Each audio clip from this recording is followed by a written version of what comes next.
नमस्कार दोस्तों, स्वागत है आपका अपने YouTube channel study with selector में। डेली सेशन चलाते हैं करंट अफेयर का। उसमें हम आ गए अगले सेशन पे। आज जो हमारा सेशन होगा वो होगा 23 जुलाई का सेशन। हमारा डेली का सेशन होता है, उसमें हम आपको जो करंट के ऑब्जेक्टिव टाइप के क्वेश्चन होते हैं वो करवाते हैं। एक क्वेश्चन जो लास्ट वीडियो में आपसे पूछते हैं उसका आंसर देते हैं। एक क्वेश्चन डेली आपसे पूछते हैं जिसका आंसर आपको हमें कमेंट बॉक्स में देना होता है। तो हमारा डेली का सेशन होता है। आज नया सेशन होगा, वो होगा 23 जुलाई का सेशन।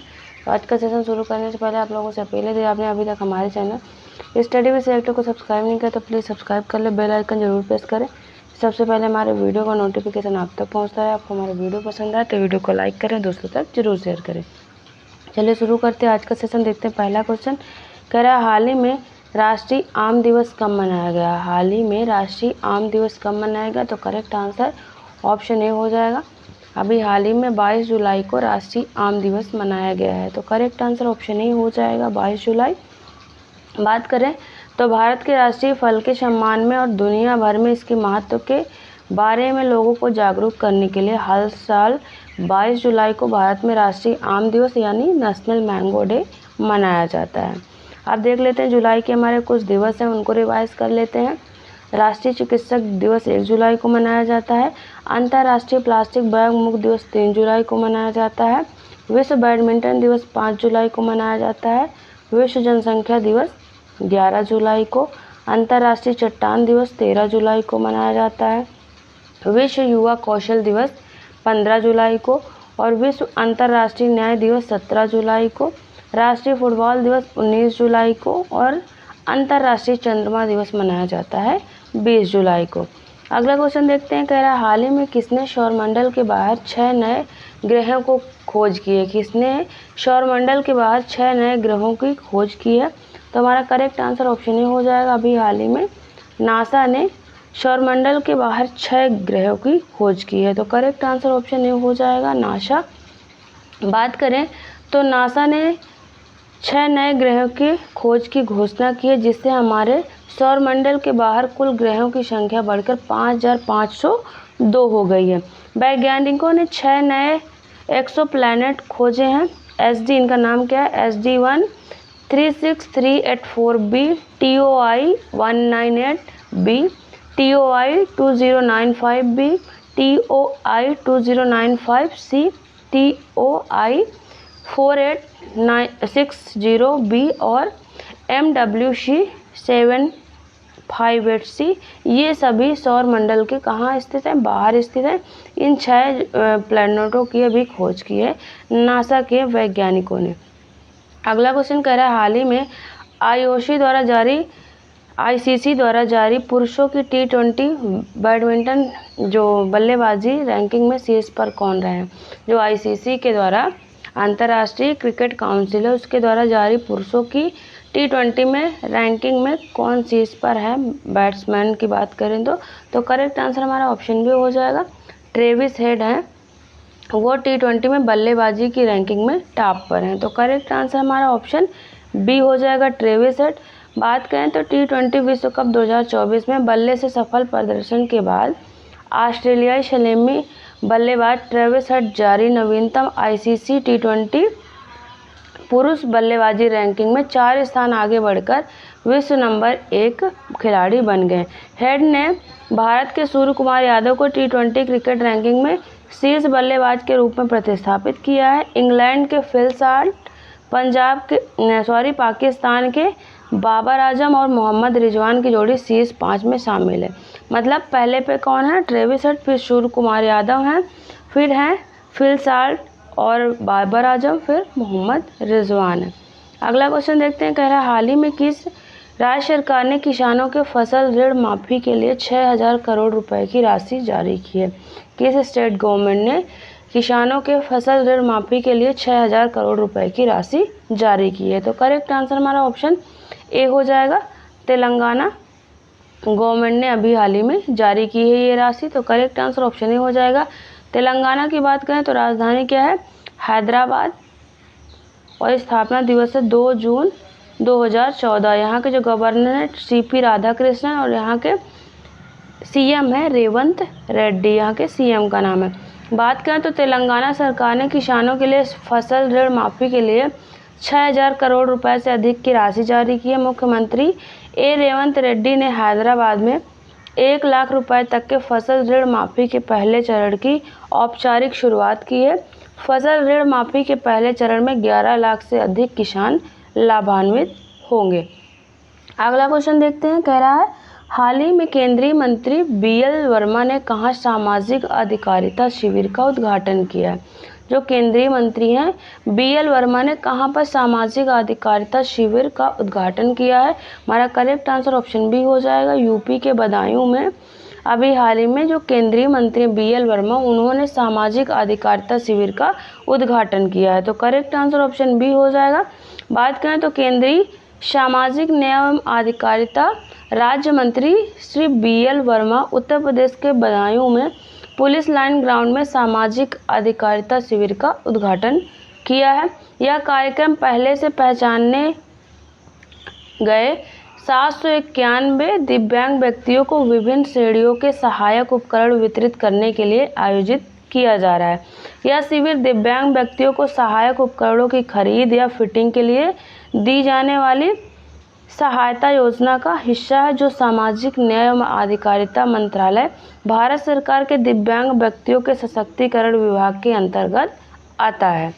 अगला क्वेश्चन अब देखते हैं, कह रहा है हाल ही में किसे लोकसभा की बिजनेस एडवाइजरी कमेटी के अध्यक्ष के रूप में नियुक्त किया गया। किसे लोकसभा की बिजनेस एडवाइजरी कमेटी के अध्यक्ष के रूप में नियुक्त किया गया है। हमारा करेक्ट आंसर क्या हो जाएगा, ऑप्शन बी। हमारे जो लोकसभा के अध्यक्ष हैं ओम बिरला, उनको अभी हाल ही में लोकसभा की जो बिजनेस एडवाइजरी कमेटी है उसके अध्यक्ष के रूप में नियुक्त किया गया है, तो करेक्ट आंसर हमारा ऑप्शन बी हो जाएगा, ओम बिरला। बात करें तो लोकसभा की कार्य सलाहकार समिति जो बिजनेस एडवाइजरी कमेटी का गठन कर दिया गया है। लोकसभा अध्यक्ष ओम बिरला इस समिति के अध्यक्ष होंगे। वहीं विभिन्न दलों के जो 14 सांसद हैं उनको सदस्यों के रूप में मनोनीत किया गया है। यह कमेटी लोकसभा के कामकाज, बहस का समय आदि तय करती है।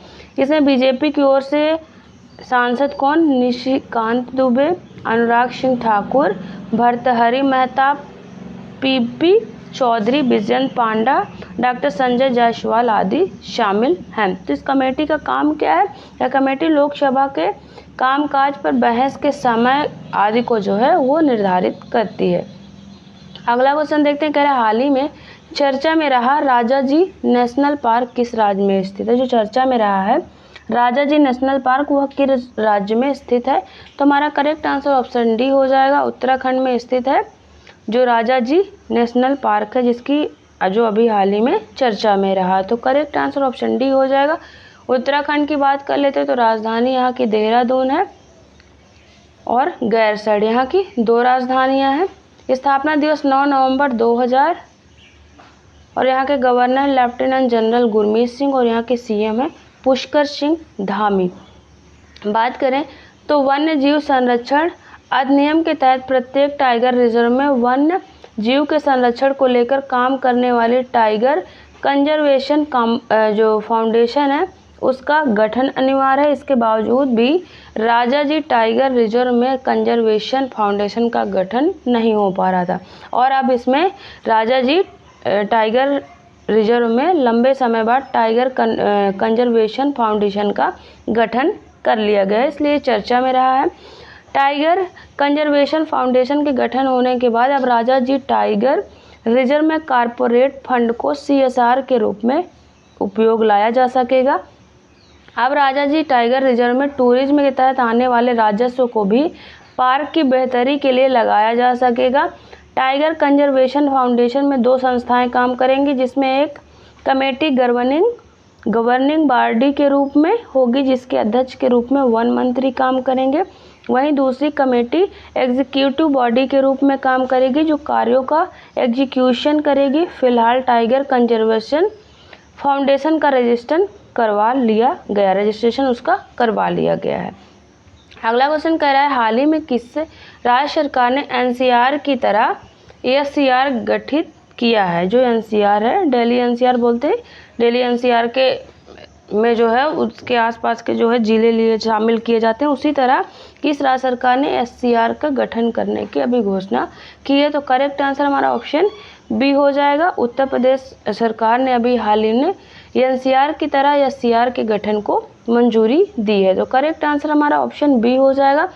उत्तर प्रदेश की बात करें तो राजधानी यहाँ की लखनऊ है और स्थापना दिवस 24 जनवरी 1950। यहाँ के जो गवर्नर हैं आनंदीबेन पटेल और यहाँ के सीएम है योगी आदित्यनाथ। बात करें तो उत्तर प्रदेश की योगी सरकार एनसीआर जो नेशनल कैपिटल रीजन की तर्ज पर एससीआर स्टेट कैपिटल रीजन को विकसित करने के लिए एक्शन मोड में काम कर रही है। योगी सरकार की इस योजना के तहत जो है 27,860 वर्ग मतलब 27,860 वर्ग मीटर क्षेत्रफल का अधिग्रहण किया जाएगा। लखनऊ, हरदोई, उन्नाव, रायबरेली, सीतापुर और बाराबंकी को एससीआर में शामिल किया जाएगा। किसको किसको? लखनऊ को, हरदोई को, उन्नाव को, रायबरेली, सीतापुर और बाराबंकी को एससीआर में शामिल किया जाएगा। डेवलपमेंट अथॉरिटी के गठन से इन सभी जिलों का नियोजित शहरीकरण और विकास होगा। मतलब जो हमारी राजधानी है लखनऊ उसके आसपास के जो ज़िले हैं उनका इसमें चुनाव किया गया है। अगला क्वेश्चन कह रहा है हाल ही में कहाँ के उच्चतम न्यायालय ने समलैंगिक जोड़ों को अधिकार प्रदान किए हैं? कहाँ के जो सुप्रीम कोर्ट है उसने समलैंगिक जोड़ों को अधिकार प्रदान किए हैं? करेक्ट आंसर हमारा ऑप्शन बी हो जाएगा। दक्षिण कोरिया के हाई जो सुप्रीम कोर्ट है वहाँ उसने समलैंगिक जोड़ों को अभी हाल ही में अधिकार दिए हैं। तो करेक्ट आंसर हमारा ऑप्शन बी हो जाएगा। दक्षिण कोरिया की बात करें तो राजधानी यहाँ की सियोल है और यहाँ की मुद्रा है वॉन। अमेरिका की राजधानी वाशिंगटन डीसी और मुद्रा यहाँ की क्या है? डॉलर। इजराइल की राजधानी यरूशलेम और मुद्रा यहाँ की न्यू शेकेल है। जापान की राजधानी टोक्यो और यहाँ की मुद्रा क्या है? येन है। बात करें तो दक्षिण कोरिया के सुप्रीम कोर्ट ने समलैंगिक जोड़ों के लिए नए अधिकारों की मान्यता दी, जिसमें कहा गया है कि राज्य को समलैंगिक पुरुष के साथी के लिए स्वास्थ्य बीमा प्रदान करना चाहिए। राष्ट्रीय स्वास्थ्य बीमा को समलैंगिक जोड़ों के लिए वैवाहिक बीमा कवरेज को मान्यता देनी चाहिए। इस फैसले का मतलब है कि समान लिंग के सामान्य कानून पति पत्नी अब अपने साथी के स्वास्थ्य बीमा पर आश्रित के रूप में पंजीकरण करवा सकते हैं। अगला क्वेश्चन देखते हैं। कह रहा है हाल ही में कहाँ हाइब्रिड कोर्ट रूम का उद्घाटन किया गया? कहाँ पर हाइब्रिड कोर्ट रूम का उद्घाटन अभी हाल ही में किया गया है? करेक्ट आंसर ऑप्शन बी हो जाएगा। अभी हाल ही में दिल्ली में हाइब्रिड कोर्ट रूम का उद्घाटन किया गया है। तो करेक्ट आंसर हमारा ऑप्शन बी हो जाएगा, दिल्ली। बात करें तो दिल्ली हाई कोर्ट के कार्यवाहक मुख्य न्यायाधीश जस्टिस मनमोहन ने 30 हजारी कोर्ट में हाइब्रिड कोर्ट और स्पीच टू टेक्स्ट सुविधा का उद्घाटन किया है। साथ ही उन्होंने ई फाइल किए गए सभी मामलों की न्यायिक अधिकारियों को जानकारी उपलब्ध कराने के लिए एक डिजिटल कोर्ट एप्लीकेशन की भी शुरुआत की है। तो कहाँ पर की गई है? दिल्ली के जो 30 हजारी कोर्ट है वहाँ पर जो दिल्ली हाई कोर्ट के कार्यवाहक मुख्य न्यायाधीश हैं जस्टिस मनमोहन ने इसकी अभी हाल ही में इसका उद्घाटन किया है। अगला क्वेश्चन देखते हैं। कह रहा है हाल ही में मेलबर्न भारतीय फिल्म महोत्सव 2024 में सम्मानित होने वाले पहले भारतीय अभिनेता कौन है? किसमें? मेलबर्न भारतीय फिल्म महोत्सव 2024 में सम्मानित होने वाले पहले भारतीय अभिनेता कौन होंगे? तो करेक्ट आंसर हमारा ऑप्शन बी हो जाएगा। जो साउथ एक्टर हैं रामचरण, वो मेलबर्न भारतीय फिल्म महोत्सव 2024 में सम्मानित होने वाले पहले भारतीय अभिनेता होंगे। तो करेक्ट आंसर हमारा ऑप्शन बी हो जाएगा, रामचरण। बात करें तो तेलुगु स्टार रामचरण मेलबर्न भारतीय फिल्म महोत्सव के मुख्य अतिथि होंगे। वहाँ उन्हें भारतीय सिनेमा में उनके उत्कृष्ट योगदान के लिए भारतीय कला एवं संस्कृति के राजदूत का पुरस्कार भी प्रदान किया जाएगा। अगला क्वेश्चन देखते हैं। कह रहा है हाल ही में फिक्की ने वित्त वर्ष 2024-25 में भारत की जीडीपी वृद्धि दर कितने प्रतिशत रहने का अनुमान लगाया? फिक्की ने वित्त वर्ष 2024-25 में भारत की जो जीडीपी ग्रोथ है उसको कितने प्रतिशत रहने का अनुमान लगाया है? हमारा करेक्ट आंसर ऑप्शन बी हो जाएगा, 7% रहने का अनुमान लगाया है। किसने? फिक्की ने 2024-25 में भारत की जीडीपी ग्रोथ का। तो करेक्ट आंसर हमारा ऑप्शन बी हो जाएगा। बात करें अगले क्वेश्चन की, तो कह रहा है हाल ही में किसे HSBC यानी Hong Kong and Shanghai banking corporation का नया CEO नियुक्त किया गया। किसका? HSBC यानी Hong Kong and Shanghai banking corporation का नया CEO किसे नियुक्त किया गया? करेक्ट आंसर हमारा ऑप्शन ए हो जाएगा। जॉर्जेस एल्हेडरी हैं जो, उनको अभी हाल ही में HSBC का नया CEO नियुक्त किया गया है। तो करेक्ट आंसर हमारा ऑप्शन ए हो जाएगा। अगला क्वेश्चन कह रहा है हाल ही में किस भारतीय अंतरिक्ष वैज्ञानिक को विक्रम साराभाई पदक से सम्मानित किया गया है? किस भारतीय अंतरिक्ष वैज्ञानिक को विक्रम साराभाई पदक से सम्मानित किया गया है? हमारा करेक्ट आंसर ऑप्शन सी हो जाएगा। जो वैज्ञानिक हैं अनिल भारद्वाज, उनको अभी हाल ही में विक्रम साराभाई पदक से सम्मानित किया गया है। तो करेक्ट आंसर हमारा ऑप्शन सी हो जाएगा, अनिल भारद्वाज। बात करें तो अंतरिक्ष वैज्ञानिक प्रहलाद चंद्र अग्रवाल और अनिल भारद्वाज को अंतरिक्ष अनुसंधान में उनके योगदान के लिए दक्षिण कोरिया के बुसान में अंतरिक्ष अनुसंधान समिति जो कॉस्पर है उसकी द्विवार्षिक बैठक में सम्मानित किया गया है।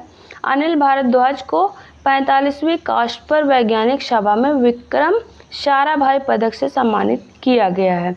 इसरो के सहयोग से कॉस्पर द्वारा स्थापित विक्रम साराभाई पदक अंतरिक्ष अनुसंधान में उत्कृष्ट योगदान के लिए किसी विकासशील देश के अंतरिक्ष वैज्ञानिक को दिया जाता है। अनिल भारद्वाज वर्तमान में भौतिक अनुसंधान प्रयोगशाला अहमदाबाद जो के निदेशक हैं। वह चंद्रयान, मंगलयान और आदित्य L1 जो सूर्य का अध्ययन मिशन सहित इसरो के अंतर्ग्रही मिशनों में भी शामिल रहे और प्रहलाद चंद्र अग्रवाल को भी सम्मानित किया है। इसके बारे में हम पहले चर्चा कर चुके हैं। अगला क्वेश्चन देखते हैं। कह रहा है हाल ही में किस इंडियन नेवी शिप को फ्लीट अवार्ड्स फंक्शन 2024 में बेस्ट शिप का अवार्ड दिया गया है? किस इंडियन नेवी शिप को फ्लीट अवार्ड्स फंक्शन 2024 में बेस्ट शिप का अवार्ड दिया गया है? तो हमारा करेक्ट आंसर क्या हो जाएगा? इसका करेक्ट आंसर होगा INS दिल्ली। इस ऑप्शन में नहीं है तो इसको काट के हम कर लेंगे INS दिल्ली। तो INS दिल्ली को अभी हाल ही में इंडियन नेवी शिप किसको? INS दिल्ली को फ्लीट अवार्ड्स फंक्शन 2024 में बेस्ट शिप का अवार्ड दिया गया है। तो करेक्ट आंसर हमारा ऑप्शन ए हो जाएगा। बात करें तो विशाखापत्तनम में पिछले वर्ष की पूर्वी बेड़े की असाधारण परिचालन उपलब्धियों को सम्मान करने के लिए प्रतिष्ठित फ्लीट अवार्ड समारोह की मेज़बानी की गई है। INS दिल्ली को उसके उत्कृष्ट प्रदर्शन और परिचालन कौशल के लिए पूर्वी बेड़े के सर्वश्रेष्ठ जहाज के रूप में मान्यता दी गई है। दिल्ली श्रेणी का एक निर्देशित मिसाइल फ्रिगेट INS दिल्ली अपनी रणनीतिक क्षमताओं और मिशन की सफलता के लिए सबसे आगे रहा है। इस कार्यक्रम में INS कावारत्ती को कॉर्वेट OPV और LST के 20 सर्वश्रेष्ठ जहाज के रूप में मान्यता दी गई है, जबकि INS शिवालिक, INS सुमेधा और INS सुमित्रा को सनराइज फ्लीट में उनके उत्साही योगदान के लिए सराहा गया है। इस तरह से जो हमारा डेली का सेशन होता है वो ख़त्म होता है। अब एक क्वेश्चन डेली आपसे पूछते हैं जिसका आंसर आपको हमें कमेंट बॉक्स में देना होता है। तो क्वेश्चन कह रहा है हाल ही में भारत ने किस देश के शरणार्थियों के लिए $2.5 मिलियन की पहली किस्त जारी की है? भारत ने किस देश के शरणार्थियों के लिए $2.5 मिलियन की पहली किस्त जारी की है? ऑप्शन म्यांमार, या ऑप्शन बी श्रीलंका, या ऑप्शन सी फिलिस्तीन, या ऑप्शन डी बांग्लादेश। तो इसका आंसर आप हमें कमेंट बॉक्स में ज़रूर दें। अब देख लेते हैं लास्ट वीडियो का जो क्वेश्चन था उसका आंसर देख लेते हैं। तो क्वेश्चन था महिला एशिया कप 2024 का आयोजन किस देश में किया जा रहा है? महिला एशिया कप 2024 का आयोजन किस देश में किया जा रहा है? तो आंसर हो जाएगा श्रीलंका में जो महिला एशिया कप 2024 उसका आयोजन किया जा रहा है।